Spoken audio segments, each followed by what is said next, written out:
Hello and welcome back to another Farming Simulator Giants Editor tutorial, and today I'm going to be looking at, again this is going to be for Farm Sim 17, going to be looking at how to go about creating a field and setting up all of the dimensions for that field, and then getting it all set up so that your hired worker works as well as it can in Farming Simulator, and also to set it up that you can actually do missions on that particular field. So unfortunately, with the way that things tend to work within Farming Simulator, square fields or straight edge fields tend to be the way that it has to be set up to get the best out of it for whatever you're going to do, especially when it comes to missions. You can have some slightly different shaped fields like this one here, which has got sort of an L shape sort of setup to it, but it's still straight edged, and unfortunately that's kind of the only way you can tend to set it up really to get it all to work properly. So for me, what I would probably do if I was actually creating a map, I would have certain fields that were of the straight edge type, so that I could have some fields that would actually give me missions, and then I would have some fields that would be perhaps maybe not quite the same shape, bit more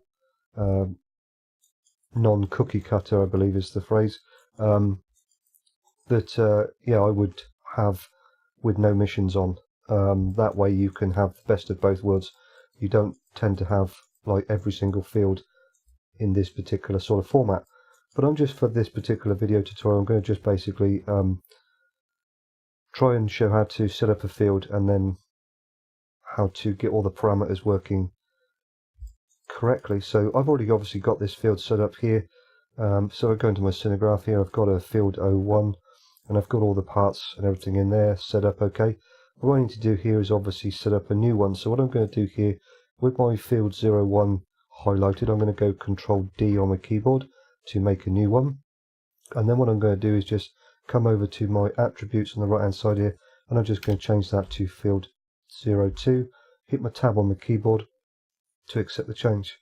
And I still don't know why the Giants Editor does this funky thing with the Cinegraph. It goes a bit wibbly wobbly sometimes, but you just have to work with it. It does sort itself out eventually. Okay, so now that I've got all that set up in there, I can actually put my field on the map, if you like. So what I'm going to do here is I'm going to close down my user attributes window. I'm just going to go into window, and I'm going to go terrain editing. I'm going to actually change over to the square brush, because as I said, I want to get a field which has got straight edges to it sort of set up. And if I actually come down to my foliage layer painting, and we've got all of our crops that we can put into the actual map itself, plus a few other decorative sort of bits and pieces. But if we come all the way down to the bottom, we've got this terrain detail. So if I click on that, I can choose whatever foliage channel to give me the appropriate texture that I want. So you can have, in this particular case, I believe that's cultivated. But if I come up to my terrain foliage paint mode here, and I actually just press my left mouse button and drag, I get a cultivated texture. And if I then want to change that, I can go 1, which is ploughed, and so on and so on. All I'm going to do here is just work with the cultivated texture. So all I'm going to do here basically is just create a field somewhere like this. Might not necessarily be completely rectangular or square or whatever else, but it'll have straight enough edges that I can work with. And you can make your field obviously as big or as small as you want it to be. I'm going to just leave it like that. That's perfectly fine. Might just tidy up the edges. No, they're okay. I think that'll be fine. So we've got our field. We've just created a field. But now I need to do a few more bits and pieces to that field to actually make it work with everything. Like I say, with the hired worker and everything else. And to set up my missions and all the rest of it. So what I'm going to do here now, I've got my field 02 and I've got all my bits and pieces. So if I actually go to field 1 and field 2 on the transform groups, the gizmo is in the center of the map, and I'm going to leave it there where it is. What I actually want to do is get my field by trigger, and because obviously I've duplicated field 01, it's going to be in the same place as that one, but that's fine. So what I'm going to do here is just basically bring that over somewhere close to this particular field that I've just created. So all I'm going to do here is just highlight it in the Cinegraph, edit, interactive placement, and bring it over. like so. Done.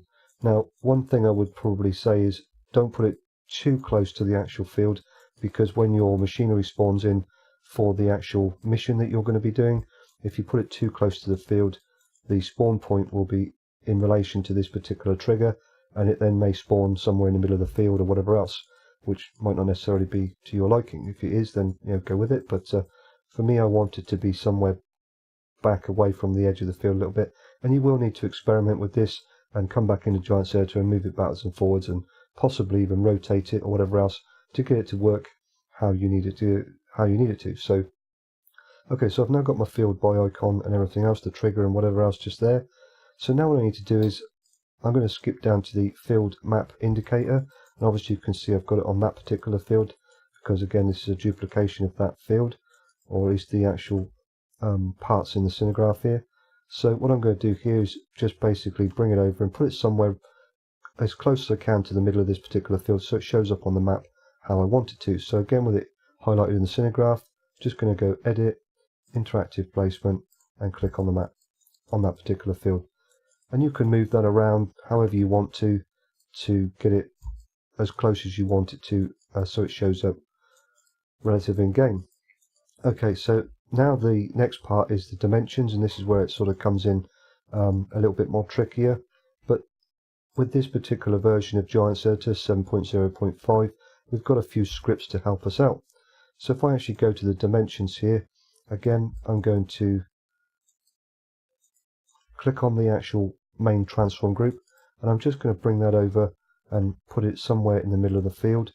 You can put it wherever you want, leave it over there or wherever you, doesn't really matter. These are the ones that are going to be the most important part, but I'm just going to put my field dimensions again somewhere in the middle of this particular field, as close as I can get it. So again, with that highlighted, I'm going to go Edit, Interactive Placement, and just put it somewhere there like that. That'll be fine. Okay, so now what I need to do is obviously set up my corners so that it can measure the actual field dimensions correctly.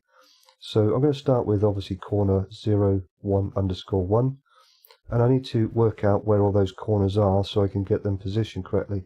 So if I just look at 2 and 3, so that's fine. So I need to basically, looking at that, start with corner 0, 1, underscore 1 somewhere in this particular corner. So again, with that one highlighted, I'm just going to go Edit, Interactive Placement, and put it somewhere there like so. Again, you may need to move these around a little bit, go into game, see what it looks like, and then move them accordingly. Then what I'm going to do is go down to corner 0, 1, underscore 2, come up to this particular corner, and again with it highlighted in the Cinegraph, just going to go Edit, Interactive Placement, and put it somewhere relative to the edge of the field there. Now the reason why I use the Interactive Placement, because it actually puts it relative to the ground height. If you were to try and do it manually, if I move that all the way down like so, it still looks like it's on the surface of the map. No matter how far I go down, it still looks like it's on the surface of the map, but it's actually not, it's under the map.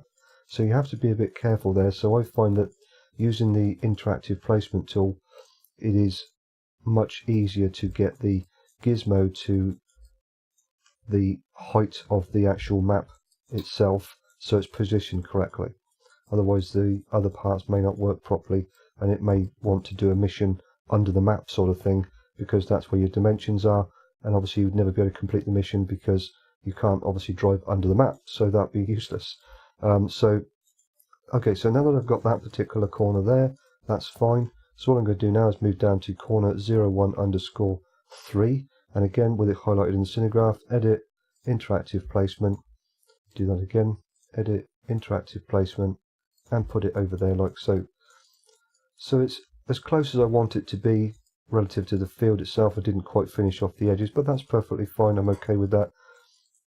Again, like I say, you may need to go into game and check out that it actually displays correctly and the field works and everything else, and then move these accordingly. But you don't have to be too precise with it. It does generally work as long as you get it somewhere relative and close. Okay, so the next thing I'm going to do here is basically, I've got these other corners here, and for this particular field I don't need anymore. So what I'm going to do is actually delete those. So I'm going to highlight this one, hold my left shift key on my keyboard, go down to the bottom one, and with them all highlighted, I'm just going to hit my delete key on my keyboard and get rid of them. Done. Obviously, if you were working with a bigger field, you would need to work with more corners, but that's perfectly fine. I could add those back in as I need them. Okay, so now that I've got all that set up, you think, okay, that's great, it all looks good, I'm going to go with it, and chances are it would more than likely work perfectly fine. But what I want to do here is actually have a bit of a play, because the way that things tend to work now within Farming Simulator 17, again with the missions and everything else, if you don't recalculate the field size precisely, or as near as damn it, it can cause some issues once you get into game, because the field won't be drawn correctly and the missions won't be calculated properly, so it can get a bit funky sometimes. So what I would probably suggest here was, if you come back up to in the Cinegraph here and click the main transform group for your fields, so if I close all those down, we've got our main transform group here, which all of the fields are actually allocated in. And what I need to do here is go up to the taskbar at the top here, and I've got this one here called scripts. So if I click that and I've come down to the FS17, come across to map, I've got this script here called toggle render field areas. And if I actually click on that, it will render this blue sort of box around my field, or over my field, like an overlap, if you like, an overlay, however you want to call that. So I can work out roughly if I've drawn my corners in, or placed my corners in roughly around about the right place. So you can see here that this particular one tends to come out quite a long way past that particular field edge, if you like, or that it's not quite in the right place. Chances are that, again, that might not necessarily be a big deal. You could move it and manipulate it however you want to do that, but I'm going to leave it and go with it. I'm not too bothered about that, again, for the demonstration. If when you're creating your own field, you may need to, as I said already, either extend the drawn area for your terrain texture out to the edge of this blue box or blue overlay, or reposition the corners slightly, or whatever else. But I'll leave that to you to experiment there. I'm just showing you the basics of how to set the actual field up and all of the dimensions and everything. Okay, so now that I've got that, and it looks okay, it's not quite right, but it'll be fine for what I'm going to do here today. So now that I've got that there like that, what I can actually do is go back into scripts and then turn that back off again. And it's just really a rough sort of guide to give you an idea of where all the edges are, and if you've calculated them correctly. It tends to come into play more so when you're creating perhaps maybe a field like this one with a right angle to it sort of thing. It tends to be a bit more important then, because you're going to be working with multiple corners. If I go back into field 01, you can see here I've got actual several different corners set up in all over the place. So then it becomes more appropriate and is much more of a helpful tool. But for a field that's just literally a rectangle, it's not quite so important, but it does, as I said, give you a visual guide that you've set up your field correctly. Okay, so the next thing I need to do here is actually, I'm going to close my terrain editing down again. I'm going to bring up my user attributes again, because I need to actually look in my field 02 transform group and bring up my user attributes, and we can see here that we've got a field area of 3.2 hectares. This is more than likely going to be incorrect for this field size. I got my field price scale and my MPC index. I've not played around too much with the field price scale, but you can experiment with that yourself and see what you want to do with that. And then I've got my MPC index. Now for field 1 there, I've set an MPC of 3, and if I actually want to, I can change this. I can't remember the actual maximum, but I think it's 15, but don't quote me on that. I would just generally say go up to 15 and then try 16. If it makes a difference, then great. If not, then just come back to 15. You might find that it'll cause errors. I honestly don't know. You'd have to check on possibly Goldcrest or something like that to see what the highest MPC index number is, because I don't know, or possibly there may be a listing somewhere on the Giants Developer Network or something like that, or somebody on the internet probably knows. I don't at the moment, but I would just say experiment with that and see what you get. But what I'm going to do here is change this to 1 and then tab across to accept the change. What I'm going to do now is, I've got this owned by player tick box, so I'm going to untick that because I don't want to own the field. So that's fine. And what I'm going to do then is go back into my field 0 1 here, and I'm going to untick that one as well, so we can see the difference between who owns the fields, the different NPC indexes, and then the relevant AI character, if you like, that will own those two fields, and see the differences there. Okay, so the next thing I need to do is with my field 02, again I'm going to just show you this again.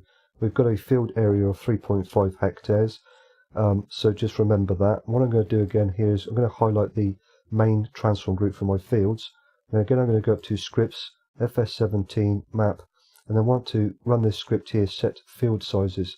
So if I click that, it will actually now tell me down here that it's successfully set the field attributes, and you can see here that field 01 is 3.492 hectares and field 02 is 1.415 hectares, so it's gone down from 3.5 to 1.4. Now you could leave it like that, perfectly fine, nothing wrong with that at all, but what I tend to do here is come in and just adjust these because I don't like it with all those extra digits in there. So what I'm going to do here is just come in and change that one to 3.5 and tab across to accept the change. I'm going to come back into this one and then change that one to 1.4 and tab across to accept the change. It just sort of narrows it down somewhat and gives you a more rounded sort of number setup, if you like. That works for me. However you want to do that, I'll leave that up to you to decide. Could leave it as it was generated. As I say, it works perfectly fine, but I like it with a slightly more rounded sort of number, just one decimal point or one decimal place. So anyway, so that's fine. So I've now got my field set up. I've got all my corners I needed set up. I've got my trigger and whatever else. So what we'll do now is I'm going to put this into game, and then we'll have a look and see the differences between the two NPC indexes to see who owns which field, and then obviously see what mission is granted to us or given to us on each field and see where we go from there. So I'm going to save this now and I'll see you in game in a little bit. Okay, so here we are in game, and you can see here straight away that this particular field, now that I've actually selected that I don't own it anymore, it's taken the actual wheat that was clearly planted down in Giant Silica. So it's actually removed it from the field completely, because there more than likely is somebody who owns this field and then they've decided they don't want that in there, I guess. So if we come over to the actual trigger here and we click on it, we can see that Alex Young owns this particular field. It is 3.5 hectares because that's what I set it to, and it's £283,500, and he wishes us to fertilise his field for £5,167. It's going to take just under 11 minutes. So if I actually click start, we will see that it will spawn in what I need to do the job. You could say that you might want to bring the trigger back a little bit so it doesn't spawn quite so close, but that's perfectly fine. I'm not actually going to do the mission here, but I just wanted to show you that it does spawn in what I need and that you could then do the mission, no problem. So I'll just come out here and we'll fail the mission, that's fine.